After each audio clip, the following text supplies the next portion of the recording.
tant que formateur, il est souvent difficile de répondre aux diverses exigences exprimées çà et là.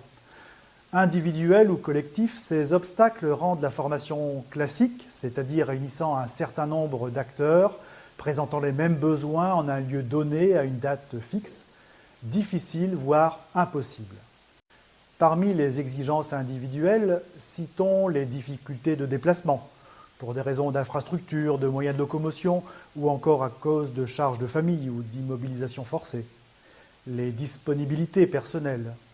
Le besoin de réactivité incompatible avec la programmation des organismes de formation, comme par exemple des compétences à acquérir pour bien accueillir un stagiaire qui arrive dans 2 semaines, bien avant la date du début du stage. Le constat assez évident que dans un groupe, chacun présente des acquis spécifiques liés à son histoire, sa formation, ses expériences, et attend de la formation des bénéfices sans doute différents des autres, avec une motivation ou une ambition spécifique. Enfin, chaque apprenant présente un profil qui lui fait préférer tel type d'activité, selon un rythme qui lui est propre, avec plus ou moins d'autonomie.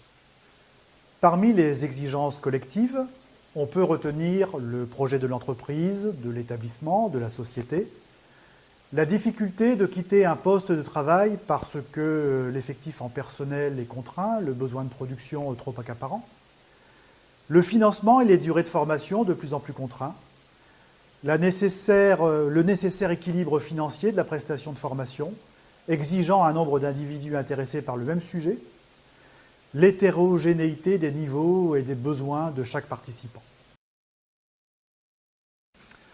Sans vouloir remplacer les séances de regroupement lorsque c'est possible, dont on connaît les richesses en termes d'échanges informels, de débats participatifs, de bouleversements collectifs, il nous faut trouver de nouvelles modalités pédagogiques pour répondre en toute qualité à toutes ces contraintes. Ainsi, les nouvelles modalités, s'appuyant sur les technologies de l'information, comme le e-learning ou le blended learning, et sous réserve d'être accompagnées d'un tutorat précis et efficace, peuvent avantageusement accroître l'offre de formation ou de prestations. Par un découpage modulaire réfléchi, la formation peut alors répondre plus individuellement aux besoins ou acquis de chacun. Les rythmes personnels d'apprentissage sont davantage respectés, l'accès aux ressources infiniment moins contraint. L'apprenant les consulte quand il veut, d'où il veut, et au moment qui lui sont propices.